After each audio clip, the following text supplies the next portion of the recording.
We had a fantastic meeting with this family, and what was really neat about it was everybody was here and there's different perspective from everybody. Mom loved all the family gatherings and everyone being together. Dad loved that too, but he was a master craftsman and built this home. So he talked about all the blood, sweat, and tears and all the work that he put into this house. And then when you're speaking with the kids, they're talking about all the memories that they made, being here with family, being outside with all their friends. And now that they're gone, they talk a lot about what they miss about this home. As I read the listing today, like, it does just bring back a flood of memories because, like you said, it's in the listing, it's like a meticulously maintained home. And I was thinking about that and I was like, you know, this is a meticulously maintained home that's been lived in. How many kids are in your family, you guys? There's 6 of us. There are 6 of you growing up in that house. Yep. Plus all our friends. So, I mean, usually on a weekend, one of us, if not more, would have a friend sleep over. Right. I sent an email to my girlfriend who, we grew up together. I met her after we moved up to Edgemont. What would you say are the things that you remember the most? And she said pretty much the same thing I said, which is the location, like central to everything, and yet you can escape to the backyard. You mentioned, again, like, so all your friends would be over, and you talked about the soccer games and tons of sporting activities. What else would you guys be doing back there? You know, like, you can play baseball back there and you can play football. Like, we used to have kickoffs. Like, we would have friends on one side of the fence and friends on the other side. And we'd literally kick the ball off and, like, okay, try and return it for a touchdown because it's that big, right? Like, you just have that much space that you don't need to go. Like, there's another park right beside it, but you don't need to go there necessarily to, like, have this space. Like, was it built by Shane Holmes? Yes, it was. Okay, and then your dad obviously jumped in and did a lot of the woodwork himself, right?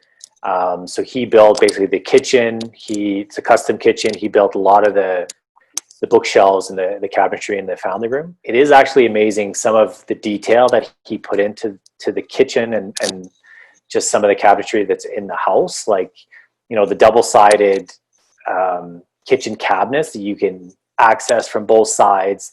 Inside, there's drawers that can be accessible from both sides. You know, a lot of those details, if you try and include them in a new home, like, number one, forget it, they won't do it. But number two, if you had to pay for those extras, it'd be incredibly expensive.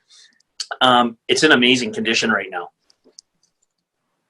Yeah, so, absolutely. My dad was definitely one about maintenance and cleaning. And my parents always, like, if something was broken, it was immediately fixed. And my dad made sure that everything was always oiled and maintained.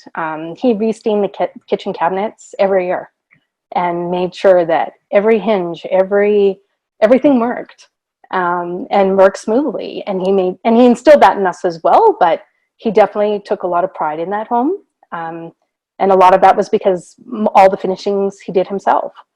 Right. And so he wanted it to look good, and he wanted it to work and to last. But the fact that the house is in such good condition is, number one, the craftsmanship that went into it. So the quality that my dad put into the building that he did. Obviously, Shane, you know, gets credit for building it, but, you know, it is meticulously maintained because that is how we handled the house. Like, we were a young kid with big family that lived there, that had lots of family gatherings and get-togethers, but it's still in good condition because of, you know, who my parents are, who we are as a family, but also because of the quality craftsmanship that is in the home. Right. And that's another thing my dad thought about is, you know, okay, I've got all these kids. We're going to have all these shoes, all these coats. He's got 3 closets on the main floor, 3 double-doored massive closets. It was a home for entertaining. It was a home to gather. Not only did we all have our own bedroom, although my sister and I shared for a very, very long time. But even then, like, our bedroom, we had 2 single beds, furniture, and we still had room for friends to sleep over. Like, the closet was big enough for both of our wardrobes. We would get ready in the bathroom at the same time because there was 2 sinks. Like, my parents thought about that kind of stuff when they built the house. So your dad develops the basement and puts in the second kitchen. It was extra space to get for prep work and for making things. And it was very often we'd have anniversary parties at our house, and we would have appetizers in the basement and, you know, the full meal upstairs.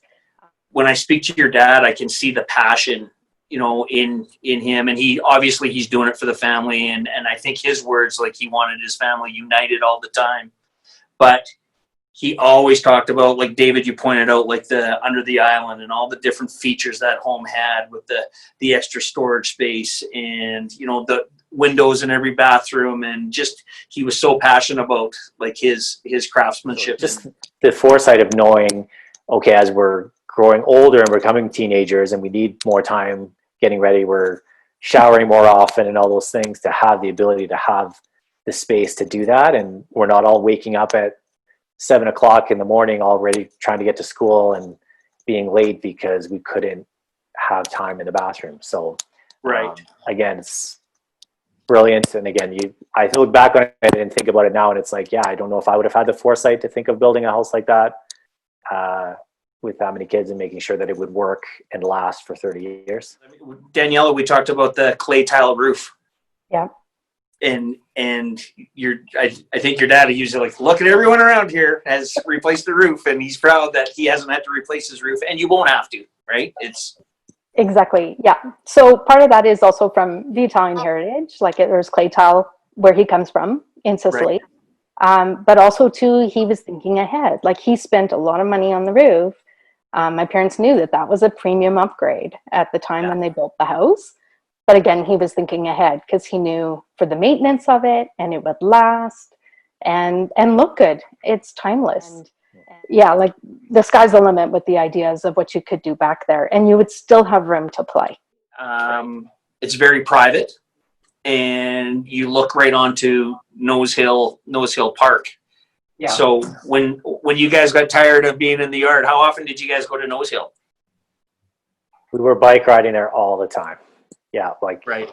Again, literally steps away from all the trails and all the paths bike riding in there. So, well, and even my parents, like, after they were empty nesters, they would go to Nose Hill for walks. And yeah, I keep using that word gather because that's just one of the things that comes to my mind every time I think about that house. It is the place to be.